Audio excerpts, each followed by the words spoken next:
The world just ended. Pick your poison: earthquake, grid collapse, pandemic, nuclear exchange, supervolcano. Doesn't matter which flavor of apocalypse you ordered from the universe's menu of horrors. You survived the first wave. Congratulations, you're alive. Your heart is still pumping blood through your veins. Now here's the bad news. The thing that's going to kill you isn't the radiation. It isn't the contaminated water. It isn't the lack of food or the collapse of supply chains. The thing that's going to put you in the ground, 6 feet deep with no headstone, is standing right next to you. It's got 2 legs, 2 arms, and a brain that evolution spent millions of years optimizing for a world that no longer exists. 50 years of academic disaster research. Hundreds of catastrophes analyzed: earthquakes, hurricanes, pandemics, terrorist attacks, nuclear meltdowns. And here's what the scientists found. The disaster itself? That's the easy part. It follows physics. It has rules. It's the other survivors who turn a bad situation into a death sentence. And I'm not talking about roving gangs of cannibals wearing leather like they walked off a Mad Max set. That's Hollywood garbage, entertainment for people who've never seen a real emergency. The actual threats are quieter, subtler. They wear familiar faces. Your neighbor who always seemed reasonable. Your coworker you've shared lunch with for years. Your family members who love you. They might be you. 7 human archetypes that turn disasters into graveyards. Learn to spot them. Learn to survive them. And maybe learn not to become them. Plague 1. The statue. Why your neighbor is watering the lawn during the apocalypse. Here's a thought experiment. Emergency sirens screaming. News showing the disaster heading straight for your neighborhood. 30 minutes to evacuate. What do you do? If you said grab my go bag and get out, congratulations. You're in the statistical minority, because research shows about 80% of people faced with a genuine life-threatening emergency do absolutely nothing. Not because they're stupid, not because they want to die, because their brain physically cannot process that the disaster is real. Scientists call this normalcy bias. First responders call it negative panic. And here's the kicker that should make you uncomfortable. Negative panic kills more people than actual panic ever has. All those disaster movies showing crowds trampling each other in terror? Fantasy. The real danger is the crowd that won't move at all. Your brain is a pattern recognition machine. It's spent your entire life, every single day since you were born, learning what normal looks like. The sun rises, the coffee maker works, traffic lights change, your boss is annoying, the grocery store has food. Your brain builds a model of reality with one core assumption: things continue as they are. Throw a catastrophe into the mix. Information floods in. The emergency broadcast, the sirens, the shaking ground. Your brain receives the data, but here's the problem. It doesn't fit the model. It contradicts everything your brain thinks it knows. So what does your magnificent evolutionary supercomputer do? It rejects the data, throws it out, tells you this can't be happening because things like this don't happen. Makes you stand there like a mannequin in a department store window while the world burns. The Titanic is the perfect example. Ship hit the iceberg at 11:40 p.m., sank at 2:20 a.m., 2 hours and 40 minutes. Enough time to get everyone into lifeboats if they'd moved with purpose. But survivors reported passengers sitting calmly in the lounge, playing cards, refusing to believe the unsinkable ship could sink. Some went back to their cabins to pack their belongings, on a sinking ship. Over 1,500 people died because their brains couldn't update the model fast enough. Think that was just 1912 stupidity? People back then didn't have our education, our technology. Hurricane Katrina, 2005, mandatory evacuation order issued. Clear and unambiguous, leave now.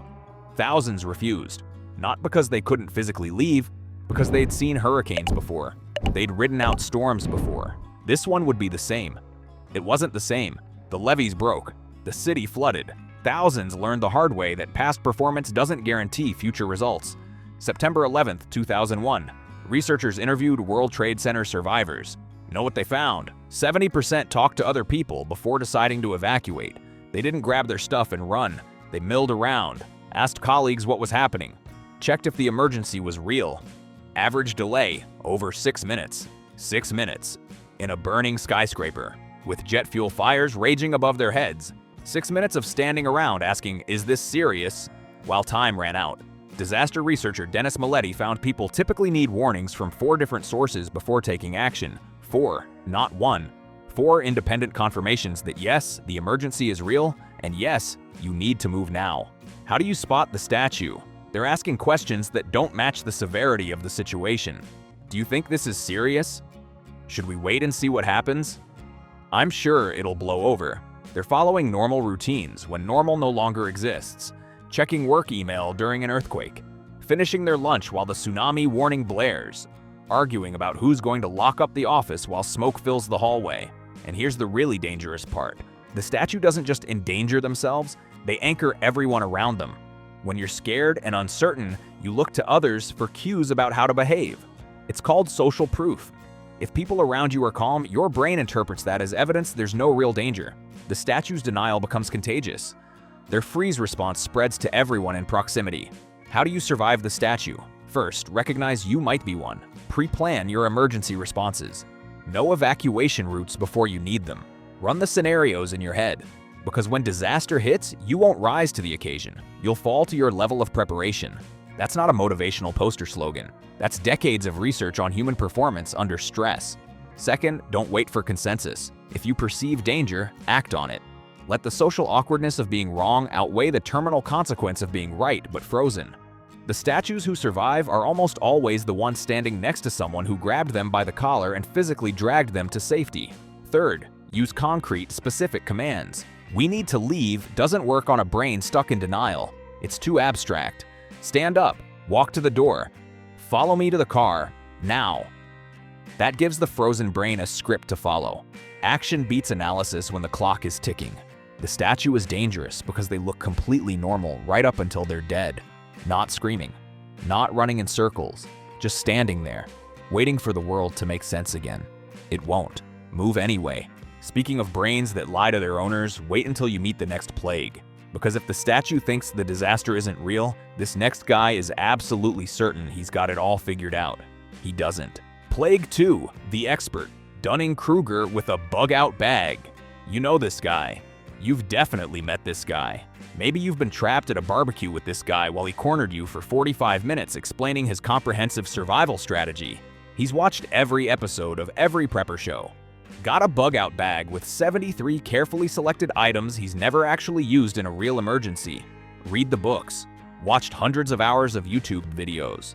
Got opinions about water filtration that would put an engineer to shame. And he is absolutely catastrophically certain that when the collapse comes, he's going to be just fine.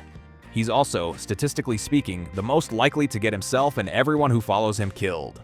Welcome to the Dunning-Kruger Effect, Disaster Edition. In 1999, psychologists David Dunning and Justin Kruger published research at Cornell that changed how we understand human stupidity. Their finding was elegant and terrifying. The less competent someone is at a task, the more they overestimate their abilities. The more competent someone is, the more they underestimate themselves. Idiots think they're geniuses. Geniuses think they're average. The universe has a dark sense of humor. The first rule of Dunning-Kruger Club is you don't know you're a member of Dunning-Kruger Club. Homeland Security Affairs published a study examining survivors of both natural disasters and terrorist attacks. Results should make your blood run cold. 73% of natural disaster survivors displayed clear Dunning-Kruger indicators: confident, certain, wrong. Even more disturbing, people who self-identified as authority figures or experts showed the exact same bias. Their confidence wasn't correlated with actual competence. It was correlated with their confidence. They felt like experts, so they acted like experts, regardless of whether they knew what they were doing. Another study in weather, climate, and society looked at severe weather decision-making. People with the least objective weather knowledge were most confident in their weather knowledge. That overconfidence translated directly into worse sheltering decisions during actual storms. People who knew least made worse choices with absolute certainty. How do you spot the expert? Listen for certainty in situations that demand humility. I've got this handled. I know exactly what to do. Trust me, I've prepared for this. Real expertise sounds like doubt, I think, and probably, and based on what I know so far. False expertise sounds like a TED Talk. Confident, polished, utterly convinced, and potentially lethal. The expert is dangerous because confidence is contagious. In crisis, people are desperate for leadership. They want someone, anyone, to tell them what to do, to impose order on chaos. The expert, brimming with unearned certainty, steps right into that vacuum, takes charge, makes decisions, gives orders, and because they don't know what they don't know, they lead everyone straight into the meat grinder with a smile. A case study that went viral in the prepper community. A family of 3, 2 adults and a 14-year-old, decided to go completely off-grid in the Colorado mountains. They had survival books, multiple survival books. They'd watched dozens of YouTube tutorials, built a lean-to using techniques they'd studied online. They had tarps. They were, by their own estimation, completely prepared. Found dead the following spring. Autopsy reports indicated malnutrition and starvation. No food at their campsite. All the theoretical knowledge in the world and none of the practical experience to apply it. The gap between "I've read about this" and "I've actually done this" is measured in graves. The uncomfortable truth about disaster preparedness that the expert never grasps. The more you actually know, the more you realize how little you know. Real competence comes with humility, because real competence means understanding the 1,000 ways things can go wrong. The expert's confidence isn't a sign of preparation. It's ignorance wrapped in a shiny package. How do you survive the expert? First, be deeply suspicious of certainty. Anyone who tells you they've got all the answers in a dynamic, chaotic situation is either lying or deluded. Both are dangerous. Trust the person who says, "I don't know, but here's what we can try." Second, test claims against reality. The expert talks a good game, but can they actually do the things they claim? Ask for demonstrations. Ask about specific experience. Ask for evidence. Hot air evaporates fast when you demand receipts. Third, and this is the hard one, examine your own confidence. Are you certain because you actually know, or because you want to feel safe? The line between preparation and fantasy runs straight through your ego. The expert kills by leading people who trust them. They're not malicious. They genuinely believe they're helping. That's what makes them so dangerous. At least a con man knows he's lying. But hey, at least the expert is trying to solve problems. The next plague isn't interested in solutions. They're too busy setting everyone's nervous system on fire. Plague 3. The siren. Emotional arson in a crisis. Fear is a virus. Some people are super spreaders. You felt this, even if you couldn't name it. Walk into a room, tension hits you like a wave of heat. Someone's panicking and suddenly your heart rate spikes. Palms get sweaty. Breathing goes shallow.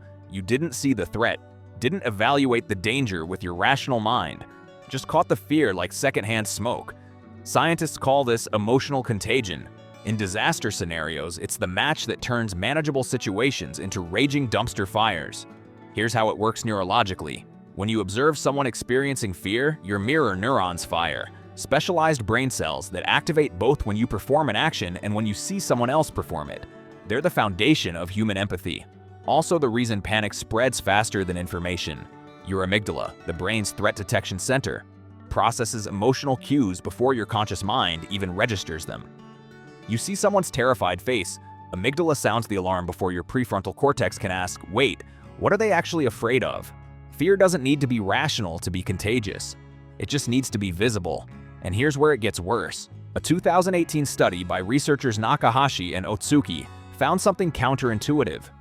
In smaller groups, fear contagion is more intense, not less. You might think a tight-knit survival group would be more emotionally stable. Wrong. The closer the social bonds, the faster emotions spread. Your best friends, your family, they're your biggest infection risk when it comes to catching panic. The siren amplifies fear instead of managing it. They're the ones screaming while others try to think, catastrophizing every setback into certain death, needing everyone to share their panic because misery loves company and terror is lonely. During COVID-19, researchers studying social media found what they called an emotional convergence effect. Individual fear became group fear, became mass hysteria, mediated by endless scrolling of anxious posts and apocalyptic predictions. Every scary headline shared, every panicked thread amplified. In online depression communities, forums designed to help people cope, researchers found the contagion effect actually made participants worse. Posts containing suicidal thoughts triggered fear and despair in comments, creating feedback loops that deepened crises. The siren doesn't need social media. In face-to-face disaster scenarios, they're even more effective. Voice carries emotion. Facial expressions broadcast terror. Body language screams threat even when the mouth is silent. One siren in a shelter full of survivors can collapse group morale faster than any piece of bad news. Mass psychogenic illness, what used to be called mass hysteria, is documented. Groups of people developing real physical symptoms with no identifiable physical cause. Schools, factories, communities experiencing waves of nausea, fainting, difficulty breathing, not because of any toxin or pathogen, but because fear and anxiety became physically contagious. The body manifests what the mind believes. How do you spot the siren? They're not hard to find. Loudest person in the room. Fear, performative, externalized, demanding attention. Questions designed to amplify worry rather than seek information. What if it gets worse? What if we don't make it? What if there's no help coming? Each question is a spark thrown into dry grass. How do you survive the siren? First, physical distance. Emotional contagion weakens with separation. If you can't remove the siren from the group, remove yourself to a safe distance. Your mirror neurons need eye contact and proximity to work at full power. Second, designate calm. Emotional contagion works both directions. A calm presence spreads as readily as a panicked one. Identify the most emotionally stable people in your group and amplify their influence. Let them speak first. Let them set the tone. Third, require steel in your spine. Interrupt the contagion cycle. When the siren starts their area, redirect with concrete tasks. I hear you. We're all scared. Right now, I need you to help me count the water bottles. Fear feeds on ambiguity. Action starves it. Fourth, information discipline. The siren thrives on rumor and speculation. Counter with facts, even grim ones. We have 3 days of food is scarier than we might be okay, but it's actionable. Fear without information paralyzes. Fear with information motivates. The siren is dangerous because they're usually not malicious, just terrified and processing that terror out loud, unaware their processing is infecting everyone. Not trying to hurt the group, just drowning and grabbing anyone within reach. But at least the siren is scared for a reason. The next plague? Scared of a future that doesn't exist yet, and they'll burn through every resource preparing for it. Plague 4, the locust, hoarding as competitive sport. Remember the toilet paper? March 2020, respiratory virus spreading globally. Lockdowns announced, and suddenly, inexplicably, the most valuable commodity on Earth is bathroom tissue. People literally fighting in supermarket aisles over Charmin. Shelves stripped bare within hours. Social media flooded with photos of shopping carts piled high. Toilet paper. For a respiratory illness. Not masks, not medicine, not food. Toilet paper. To understand the locust, you need to understand what actually happened. It wasn't about toilet paper. It was about the brain's response to uncertainty, amplified by social proof, accelerated by algorithms optimized for engagement. Research comparing panic buying to hoarding found different psychological drivers. Panic buying correlates most strongly with perceived scarcity, fear something is running out. Hoarding correlates with intolerance of uncertainty, inability to handle not knowing what you'll need. Panic buyers grab everything because they think supplies are disappearing. Hoarders grab everything because they can't handle anxiety of possibly needing something they don't have. In a disaster, you'll encounter both types. Both dangerous for the same reason. They strip resources from the community exactly when the community needs them most. Here's the mechanism that drove the toilet paper apocalypse. Coworkers' social contagion of hoarding. It only takes a few people buying extra to create empty shelves. Empty shelves get photographed and posted online. Images spread virally. Everyone sees evidence of scarcity, so everyone rushes to buy extra. More empty shelves, more photos, more buying. A feedback loop with nothing to do with actual supply and everything to do with perceived competition. Behavioral economist Ayelet Fishbach explained it perfectly. I can even anticipate that you anticipate that someone anticipates there will be a shortage, and I would still buy some extra rolls. The fear isn't about running out. It's about everyone else running out before you get yours. Game theory in action. If I believe you're going to hoard, my rational response is hoarding first. If you believe I'm going to hoard, your rational response is beating me to it. We all lose, but we all lose together, and no one can afford to be the sucker who played fair while everyone else grabbed. Historical data backs this up. During the 2007 to 2008 global food crisis, hoarding by farmers and traders, not actual crop failures, caused much of the price volatility and regional shortages. In Malawi, sequential hoarding events led to a staggering 395% maize price increase over a decade. The food existed. It was sitting in warehouses. Just wasn't available because everyone was sitting on their personal stockpile. The locust in a disaster isn't the movie's leather-clad marauder kicking indoors. It's the person who gets to supply distribution first and takes more than they need just in case. The family who grabbed 5 cases of water while neighbors got none. The shop owner who jacks up prices because demand is infinite and shame is a luxury. The uncomfortable part, the locust often doesn't think of themselves as selfish. Research on panic buying consistently finds people report caring about others while simultaneously fearing others are selfish. The rationalization writes itself. I'm not hoarding, I'm preparing. I'm not taking more than my share, I'm protecting my family. Other people are the problem. I'm just responding to what other people are doing. The self-serving bias meets the fundamental attribution error, and resources vanish while everyone blames everyone else. How do you spot the locust? Watch for disproportionate acquisition. In crisis, there's a difference between reasonable preparation and territorial accumulation. The locust takes more than they could possibly use. Their stockpile grows while others go without.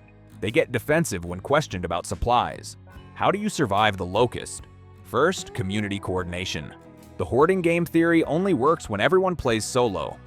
Cooperative resource management, pooling supplies, distributing fairly, tracking community needs, breaks the competitive dynamic.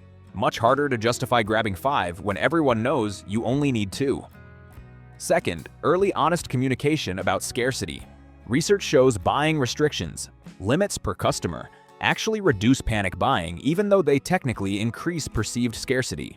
The restriction signals everyone is being treated fairly, which short-circuits the fear of being left empty-handed. Third, social pressure in the right direction. The locust thrives in anonymity. In a small community where everyone knows what everyone else has, hoarding becomes socially costly. Shame, properly deployed, is a resource management tool. Fourth, don't become the locust yourself. Yes, prepare. Yes, build reserves in normal times. But when crisis hits and you're standing in front of supplies others need, ask yourself whether you're securing survival or feeding anxiety at someone else's expense. The locust strips resources. The siren spreads fear. The expert leads wrong. The statue doesn't move. But the next plague has a different problem. They think they can tell exactly who's dangerous and who's safe. They can't. And their confidence is going to get people hurt. Plague 5. The Judge, when your brain convicts the innocent New Orleans, 2005. Katrina devastated the city. Levees failed. Tens of thousands stranded without food, water, shelter in apocalyptic conditions. Government response catastrophically slow. What dominated news coverage? Looting, violence, chaos. Headlines screaming about rampant crime. Bodies stacked in the Superdome. Snipers shooting at helicopters, gangs roaming streets. Commentators spoke gravely about civilization breakdown. Mostly garbage, fabricated, exaggerated, wrong. When researchers actually analyzed what happened, they found something that should embarrass every news organization. Superdome death count? Media reported hundreds. Reality, 6 total. 4 natural causes, 1 overdose, 1 suicide. The reported massacre never happened. Sexual assaults? New Orleans Sex Crimes Unit investigated every report, found 2 verifiable cases, not 200, 2. The convention center, where reporters described 30 to 40 bodies in a freezer. No pile of bodies ever found. Looting arrests by September 28th in a city of 450,000, 237 total. Many of those looting cases were people taking food and water from shuttered stores to survive. Actual crime rate in Katrina-affected areas compared to previous year decreased 18.2%. Police Chief Eddie Compass resigned after his exaggerated claims were debunked. Governor Blanco admitted reports were definitely out of proportion to reality. So what happened? Why did media, government, and public believe something so dramatically false? Meet the judge. To understand them, you need 2 of social psychology's most robust findings: fundamental attribution error and self-serving bias. Fundamental attribution error, identified by Lee Ross in 1977. We explain others' behavior as character while explaining our own as circumstances. Someone cuts you off in traffic? Selfish, aggressive jerk. That's who they are. You cut someone off? Late for an important meeting. Circumstances demanded it. Self-serving bias is the flip side. We credit ourselves for success and blame externals for failure. I got promoted because I'm talented. I got fired because the boss was unfair. Combine these and you get the judge, evaluating others harshly while evaluating themselves generously, seeing the worst in strangers and the best in their own reflection. When facing a disaster alongside people they don't know, automatically assuming those strangers are dangerous, selfish, criminal. In Katrina coverage, there was another layer.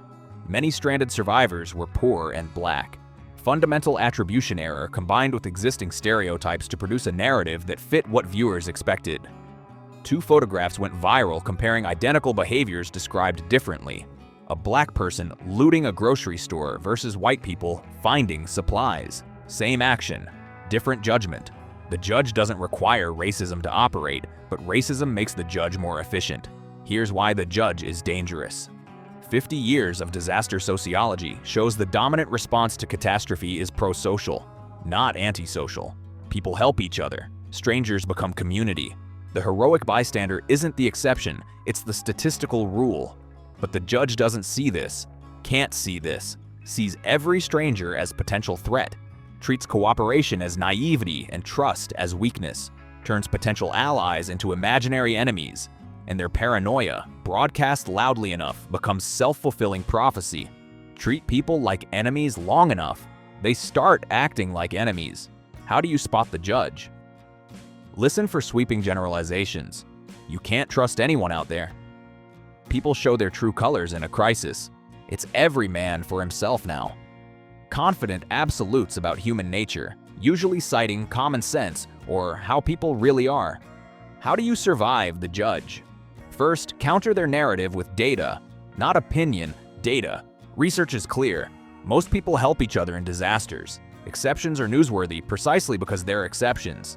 Second, demonstrate trustworthiness through action. The judge's model is based on expectation, not experience. Every cooperative interaction that goes well is evidence against their worldview. Third, don't let the judge isolate you from potential allies. Their fear is contagious, not emotional like the siren, but ideological. They'll argue cooperation is dangerous, trusting others foolish. Evaluate that argument against actual evidence. Fourth, watch yourself. We all carry some of the judge inside us. The fundamental attribution error isn't a character flaw, it's a default setting of human cognition. Catching it requires conscious effort. The judge sees threats everywhere. But you know what's worse than seeing too many threats? Seeing none. And our next plague doesn't see threats. They see opportunities to be a hero, even when heroism is the last thing needed. Plague 6, the cowboy, when heroism becomes hazard. Every disaster movie has one. The brave soul charging into danger to save others. The selfless hero risking everything when odds are impossible. The protagonist making the daring rescue while music swells. In real disasters, this person often creates more victims. Meet the cowboy. Before you think I'm saying helping others is bad, slow down. Helping others is good. Prosocial behavior is the foundation of community survival.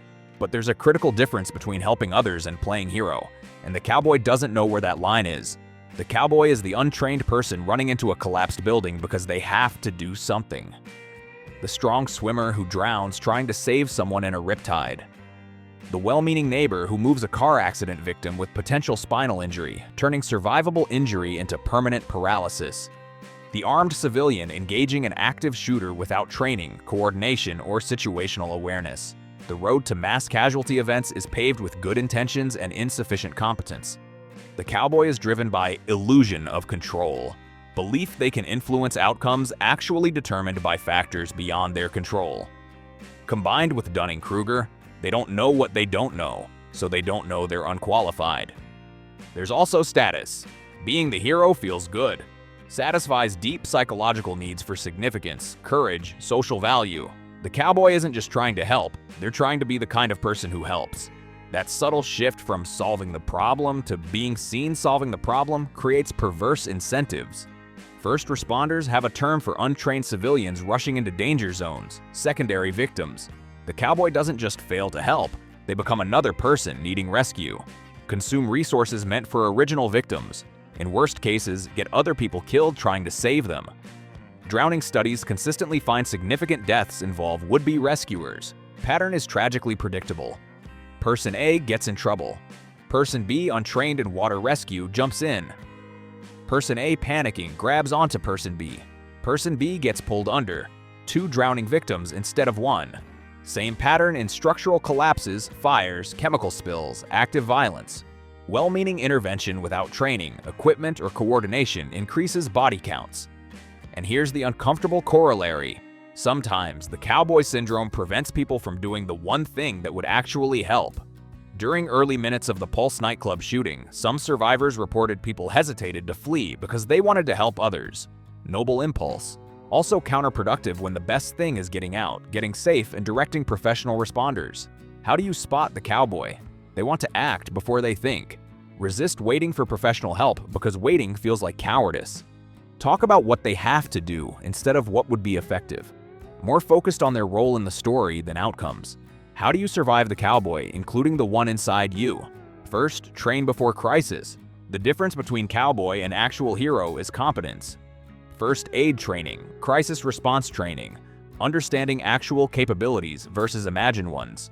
If you want to be useful, put in the work before you're tested. Second, coordinate before acting. Professional responders train obsessively on coordination because uncoordinated response creates chaos. Before charging in, who else is responding? What's the situation? What's actually needed? Who's in charge? Third, know your limits. Hardest thing for a cowboy to accept. Sometimes the best thing is nothing. Stand back. Don't add to victim count. Wait for people who know what they're doing.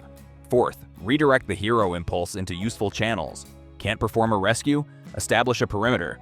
Can't treat injuries? Direct traffic. Can't stop the threat? Document for responders? Always useful tasks for non-experts. But they're less dramatic than the fantasies the cowboy chases. The cowboy wants to be the main character. Real disaster stories don't have main characters. They have survivors and victims. 6 plagues covered. 6 ways human psychology turns disasters deadlier. One more remains. This one might be wearing your face. Plague 7. The mirror. The monster you weren't expecting. Let's play a game. Be honest. Did you recognize anyone in the previous 6 descriptions? That annoying coworker in the expert? That panicky relative in the siren? That paranoid guy from prepper forums in the judge? Now the real question, did you recognize yourself? Here's the final ugly truth about human behavior in disasters. Those 6 plagues aren't character types. They're not personality disorders. They're not other people's problems. They're cognitive vulnerabilities that exist in every human brain, including yours, including mine. Normalcy bias affects 80% of people in emergencies. That's not a minority of defective thinkers. That's the default human response. You are statistically likely to freeze when it matters most. Dunning-Kruger doesn't discriminate based on intelligence or education. Research shows it affects doctors, pilots, disaster survivors, emergency managers. Affects experts analyzing other experts. Only people partially immune are those who've trained themselves to systematically question their own competence. And even they're not fully protected. Emotional contagion is neurological. Like here, mirror neurons fire whether you want them to or not. You can't opt out of empathy, which means you can't opt out of catching fear. The only question is whether you spread it further or interrupt the cycle. Fundamental attribution error is so universal it forms, direct quote, the conceptual bedrock of social psychology. It's not a bias you have, it's a bias you are. So when you were reading those descriptions, feeling superior to all those flawed people, what cognitive bias were you demonstrating? That's right, you were being the judge and the expert, confident in your own immunity to weaknesses you could clearly see in others. This is the mirror. Looking into it honestly is the most important survival skill you'll ever develop. Research shows people who survive disasters best aren't those with most gear, not most confidence, not even most training, though training helps. They're those who maintain accurate self-awareness under stress, who catch themselves freezing and override it, who feel panic rising and choose not to spread it, who recognize when confidence is outrunning competence, who see others as potential allies rather than automatic threats. This is metacognition, thinking about your own thinking, and it's trainable. Stress inoculation research conducted on military, first responders, law enforcement shows controlled exposure to manageable stressors builds resilience to larger ones. You can practice making decisions under pressure. Rehearse emergency responses until they're automatic. Teach your brain new default settings. A Rand Corporation systematic review of 115 studies found resilience training, mindfulness interventions, and cognitive behavioral approaches all show positive effects on performance under stress. Responders who underwent training showed measurable improvements in negative affect, depression, and stress levels. The 7 plagues aren't inevitable, not built into human nature like immutable laws of physics. They're bugs in cognitive software, bugs that can be identified, understood, and patched with self-awareness and training. The final punch, your move. So here we are. You now know more about real disaster psychology than most survivalists will ever learn. You know the biggest threat isn't the earthquake or pandemic or grid failure. It's the 6 inches between your ears. The statue, the expert, the siren, the locust, the judge, the cowboy, the mirror. 7 plagues waiting to turn survivors into victims. What do you do with that knowledge? You could dismiss it. Decide these problems affect other people, not you. Slide back into the expert's comfortable certainty or the judge's convenient blame. That's the easy path. Also the path to a shallow grave, or you could do the work. Train your crisis response. Practice decisions under pressure. Build relationships with neighbors before needing them. Learn to recognize the plagues in yourself before they metastasize in an actual emergency. The collapse, whatever form it takes, isn't going to care about your gear list, isn't going to be impressed by your YouTube education, isn't going to pause while you catch up to reality. It's going to test your mind. You're going to pass or fail based on preparation you did or didn't do when you had the chance. The prepper community obsesses over gear. Water filters, weapons, food storage, all important. But you can have the best equipment on Earth. If your brain defaults to the statue's freeze, you die with a full bug-out bag on your back. Decades of experience mean nothing if it gave you the expert's false confidence. The human brain is the most important survival equipment you own. Most people never train it. There's a concept in survival called the gray man. The person who blends in survives by going unnoticed. But there's another kind nobody talks about. Psychologically gray, neither frozen nor panicking, neither overconfident nor helpless, neither spreading fear nor running from it, just competent, adaptive, resilient. That's not a personality type, that's a skill set. Skills can be learned. The 7 plagues are real, documented, waiting in your neural pathways, ready to activate when stress hormones hit. But they don't have to win. You know they're there now. Awareness is the antibody. The next disaster is coming. Not if, when. And when it arrives, you'll be one of 2 things: a plague carrier or a survivor. The choice is yours. Just don't take too long to make it.